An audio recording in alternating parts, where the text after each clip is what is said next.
મિત્રો જય સ્વામિનારાયણ, ખૂબ લાઈક કરી રહ્યા છો, ખૂબ શેર કરી રહ્યા છો, ખૂબ સબસ્ક્રાઈબ કરી રહ્યા છો. હમણાં તો મહાશિવરાત્રિ ગઈ અને ખૂબ બધાએ દર્શન કર્યા સાધુ સંતોના. અને એ સાધુ સંતોમાં એક સાક્ષાત શંકર દાદા હોય, એમાં એ કોઈ ઓળખી ન હોય આપણે, પણ એમાં શંકર દાદા એમાં કોઈ બાબાના સ્વરૂપમાં સાક્ષાત હોય એટલે બધા દર્શન કરવા જાય છે. બધા ઘણા લોકો કહેતા હોય કે એમાં બાબાના શું દર્શન કરવા, પણ એમાં ભોળાનાથ સાક્ષાત હોય. અને જે અસલ સંતો છે ને એ મુરગી કુંડમાં ધૂપકો મારે ને પછી બહાર નથી નીકળતા, આખા વર્ષમાં એક જ દિવસ બહાર નીકળે છે. એવા મહાન સંતો છે, જાય છે, પરિક્રમા કરે છે અને ખૂબ ધન્ય બને છે. અને ખૂબ એમાં એનો જે ગિરનાર જેને જોયો નથી ને એની તો જિંદગી એળે ગઈ છે, જે ગિરનારના દર્શન નથી કરતા. સાક્ષાત ભોળાનાથ એમાં બિરાજમાન છે. નવનાથ છે, એમાં રાજા ગોપીચંદ, રાજા ભરતરી બધા એમાં અત્યારે અમર થઈ ગયા છે, બધા એમાં છે. અને ભોળાનાથ તો એમાં સાક્ષાત છે. મિત્રો જય સ્વામિનારાયણ. આજ તો મારે એક વાત કરી દક્ષ રાજાની. એક વખત ઋષિઓ અને દેવતાઓ અને યજ્ઞ કરતા હશે, ત્યાં દક્ષ રાજા આવી ચડ્યા છે. ત્યાં શંકર દાદા હતા, ભોળાનાથ, એટલે અહીંયા આવી ચડ્યા છે દક્ષ રાજા. એટલે એ આમ એનો માનનું બહુ હતું દક્ષ રાજાને. એટલે પોતપોતાના આસન ઉપર તરત ઊભા થઈ ગયા બધાય દેવતાઓ ને ઋષિઓ ને બધાય. પણ ભોળાનાથને ખબર નહોતી કે એના સસરા દક્ષ રાજા આવી ગયા છે. એ પોતે એના ધ્યાનમાં બેઠા હતા. એને એવી કોઈ વૃત્તિ નહોતી કે મારે ઊભું નથી થવું એનું. પણ એ એટલો બધા ક્રોધાયમાન થઈ ગયા દક્ષ રાજા, ભોળાનાથને ગમે એમ જેમ તેમ બોલ્યા. પણ એ તો ભાઈ ઝેર એને રાખ્યું હતું ગળામાં, એટલે એ બધું સહન કરી લીધું. ગમે એમ બોલ્યા તો સહન કરી લીધું. આમ છે ને તેમ છે ને એના જમાઈને બહુ ખૂબ દક્ષ રાજા જેમ તેમ બોલ્યા. પછી તોય એને સંતોષ ન થયો દક્ષ રાજાને, એટલે એણે મોટો યજ્ઞ ચાલુ કર્યો. અને દેવતા બધા શંકર દાદા રહેતા હતા અહીંયા આપણે હિમાલય ઉપરથી બધા ચાલુ કર્યા વિમાન એક દેવતાના. અને પાર્વતીજીએ પૂછ્યું ભોળાનાથને કે આ કોણ જાય છે, એટલે કે હશે આપણને શું કામ છે, જે હોય. તો નારદ મુનિ આવ્યા કે તમારે આમંત્રણ નથી, આ તો દેવતાને બહુ મોટા પાયે યજ્ઞ કર્યો છે. કે પાર્વતીજી કે કોની કરી, કે તમારા પિતાની. તો પાર્વતીજી તૈયાર થઈ ગયા. ભોળાનાથે ના પડી કે ત્યાં જવાય નહીં. એ કે કેમ? એ કે નહીં, મારે જવું, મારા પિતાની યજ્ઞ છે, તમે ના પડી થોડું હાલે. એટલે ભોળાનાથને ખબર હતી કે આ થોડુંક આનું ક્યાંક કાવતરું હશે એમ. એટલે શંકર દાદાએ ના પાડી છતાંય કે અહીંયા દેવી ત્યાં જવાય નહીં, ત્યાં આપણું આમંત્રણ વગરનું આપણું માન ન રહે એમ. છતાંય પાર્વતીજી ગયા અહીંયા, તો અહીંયા જોયું યજ્ઞમાં તો બધા એના સ્થાપન હતા, પણ ભોળાનાથનું ક્યાંય સ્થાપન નહોતું. એટલે ખૂબ ક્રોધાયમાન થઈ ગયા પાર્વતીજી મહાસતી. પછી દક્ષ રાજાને એના પિતાને સામું જોયું, આમ હસતા હસતા, એ તો મોઢું ફેરવી ગયા. એટલે ખૂબ એને અતિશય દુઃખ થયું. પછી પાર્વતીજીના માતા પાસે ગયા, એને માન સન્માન આપ્યું, પણ એના પિતાએ મોઢું ફેરવી ગયા અને ભોળાનાથનું સન્માન નહોતું ને. એટલે પાર્વતીજીએ ત્યાં યજ્ઞ ચાલુ હતો ને એમાં એ યજ્ઞમાં ધૂપકો મારીને અંદર પડ્યા અને એને સીધા બળદ ભસ્મ થઈ ગયા. અને એ ભોળાનાથને ખબર પડી કે આવી રીતનું ભર્યું છે. એટલે જે પાર્વતીજીના જે બળી ગયા હતા ને એનું મૃત્યુદેહ લઈને ખંભે લઈને અને મીડ્યા તાંડવ કરવાના, મીડ્યા નાચવા. એ નાચવાનું ચાલુ કર્યું ને એટલે આખી પૃથ્વી ઉપર મળી ધણધણવા અને મળ્યો પ્રલય થવા. એટલે ભગવાન વિષ્ણુએ કીધું આ તો બધું સાફ થઈ જાય, હવે આ ભોળાનાથને શાંત કેમ પાડવા. પછી જે મૃત્યુદેહ હતો જે પાર્વતીજીનો, એના 51 ટુકડા કર્યા અને 51 જગ્યાએ નોખા નોખી જગ્યાએ પીડ્યા. એ અટાણે માતાજીના સ્થાન છે બધે જોરદાર. માતાજીના પાવાગઢ ને અંબાજીની બધીએ માતાજીના એક ટુકડો અહીંયા પડેલો છે. 51 સ્થળ મોટા અટાણાજીના દર્શન કરી શકે છે અહીંયા બધા. જોરદાર બધું માતાજીના સ્થાન છે. એટલે ના ભોળાનાથે ના પાડીને એ ધાર્યું ન કર્યું પાર્વતીજી મહાસતી. એટલે જો એનું પરિણામ આવ્યું. ક્યાંય પણ આમંત્રણ ન હોય ને ત્યાં જવાય નહીં કોઈ દી.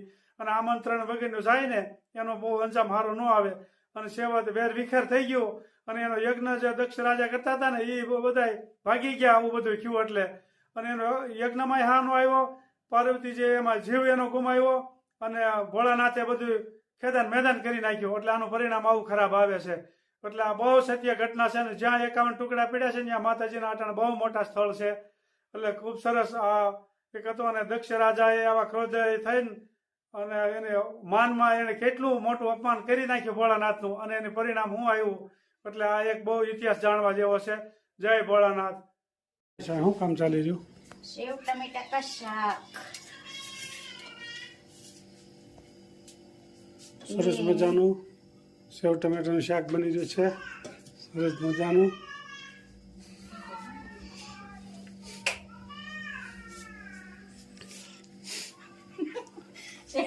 તમને તો તમારે તો ફેવરિટ છે સેવ ટમેટાનું શાક.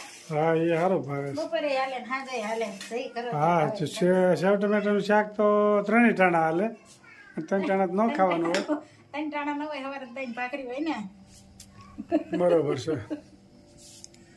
એટલે અત્યારે ખૂબ સરસ મજાનું સેવ ટમેટાનું શાક બની રહ્યું છે. આપ જોઈ શકો છો. દ્રાક્ષ પણ છારી છારી આવે છે આ માર્કેટમાં. શાકમાં દ્રાક્ષ વચ નાખવાની હોય. ના ખાવાની છે. રોંઢે ખાધી ઠીક બરોબર. હા ભાઈએ ખાધી હતી પણ પીસાઈ પડી છે. બરોબર છે. મેં લીલી દ્રાક્ષનું એક વખત શાક બનાવ્યું હોય તો શાક નહીં થાય દ્રાક્ષનું. હા તો એ ટ્રાય કરીએ. પછી લોકોને પૂછીએ શાક કરે ને એમાં દ્રાક્ષ નાખે. કોમેન્ટ કેવી આવે છે. નહીં નકરી દ્રાક્ષ જ, બીજું કાંઈ નહીં. એવું કરવું છે. લોકોનું શું કહેવું છે. બનાવીએ એવી. સરસ મજાનું તેલમાં કતડાટી બોલી રહી છે. મેથી અને આ છે ઘરકા ટમેટા. ઘરના છોડ નાખે ને.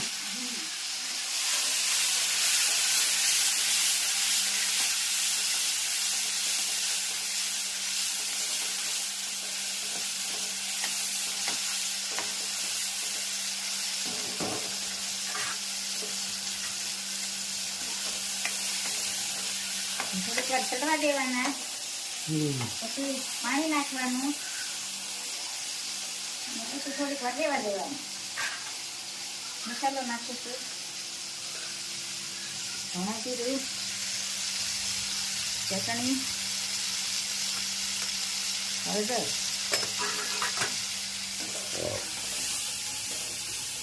થોડીક વાર એમને રહેવા દઈને પાકા ટમેટા હોય ને ગ્રેવી જેવા થઈ જાય. એનું શાક મસ્ત થાય. સરસ મજાનું સેવ ટમેટાનું શાક બની રહ્યું છે. જોઈ શકો છો.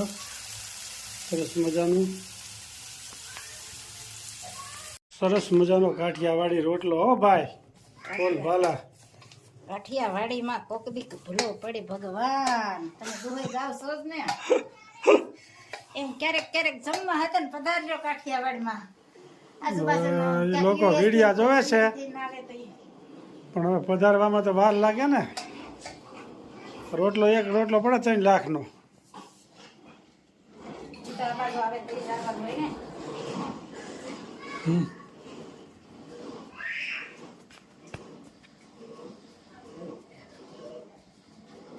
ટપક ચાલુ હે.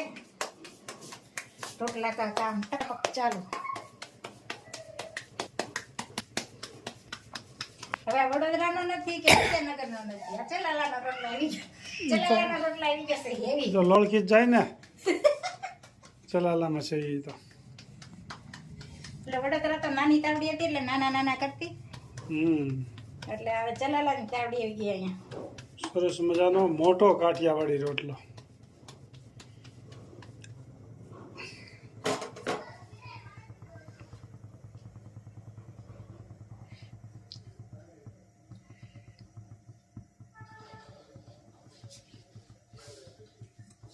કાઠિયાવાડી રોટલો સડી રહ્યો છે જોઈ શકો છો.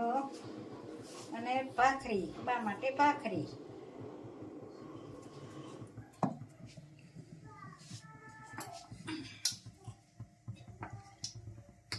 સાંજે ખીરું ભરાયું હોય અથવા હોય પછી દૂધી પાલક. આ તો નવી આઈટમ પછી આવી છે. હો આદુ મરચાં સરસ મજાની. અજમા. આ મસાલો ખૂબ સરસ મજાની આઈટમ આજ આવી છે. મસાલો બહુ જાજો. મસાલો ઢોકળાનો. હા અજમા, કોથમીર, પાલક, આદુ, દૂધી, આદુ અને મરચા. ખૂબ સરસ મજાના ઢોકળા બની રહ્યા છે. આપ જોઈ શકો છો. બધું મિક્સ. પીળા કલરના છે કે સફેદ? પીળા. સફેદ ને શું કહેવાય? સફેદ ને કહેવાય ઈદડા. અને આને આ ઢોકળા. ઠીક. આ બધા નોખા નામ હોય. મને ખાવાનું ખબર હોય પણ બધા નામની બહુ ખબર ન હોય. નોખા નામ હોય બધા. હોય એકનું એક થોડુંક અલગ પડે નામ અલગ. ખૂબ સરસ મજાના ઢોકળા બની રહ્યા છે. આપ જોઈ શકો છો.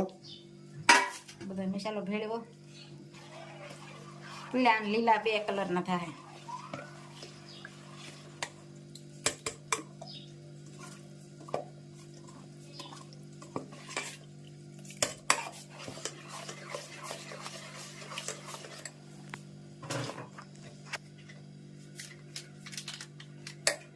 ભાજીના ફૂલ નાખવાના.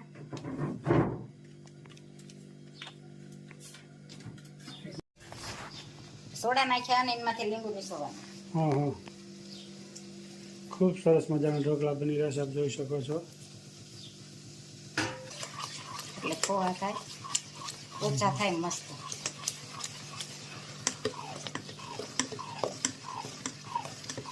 મુંબઈમાં ને એ બાજુ તો ખમણ કહે, આપણે ઢોકળા કહે. આપણે કાઠિયાવાડમાં રહીએ ને સૌરાષ્ટ્રમાં દેશી ભાષા છે. દેશી બાકી થોડાક આગળ પડતા માણસો ખમણ કહે છે એને. બે કે ખમણ છે, ઢોકળા કે. તો મુંબઈ વાળા લોકો કોમેન્ટ કરે તો ખબર પડે તમે ઢોકળા કહો છો ખમણ. કોમેન્ટ કરશે જ. કરશે કોમેન્ટ.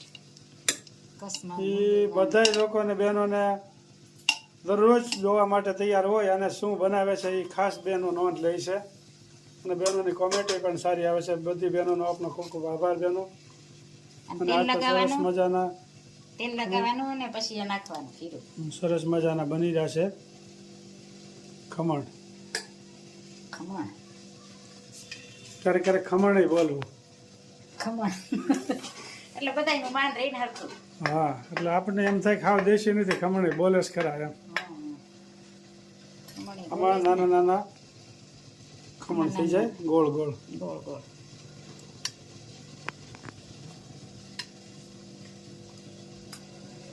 સરસ મજાના ખમણ બની રહ્યા છે, આપ જોઈ શકો છો.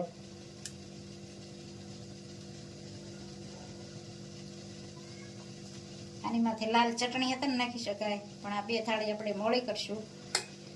બા તીખું ઓછું ખાય ને એટલે. હવે મુકાઈ ગયા છે, જોઈ શકો છો. પડી જાય એટલે બતાવશું. સરસ. લાઈક કરો, શેર કરો, સબસ્ક્રાઇબ કરો ને કમેન્ટ કરો. Bye bye. જમવા પધારો ઢોકળા.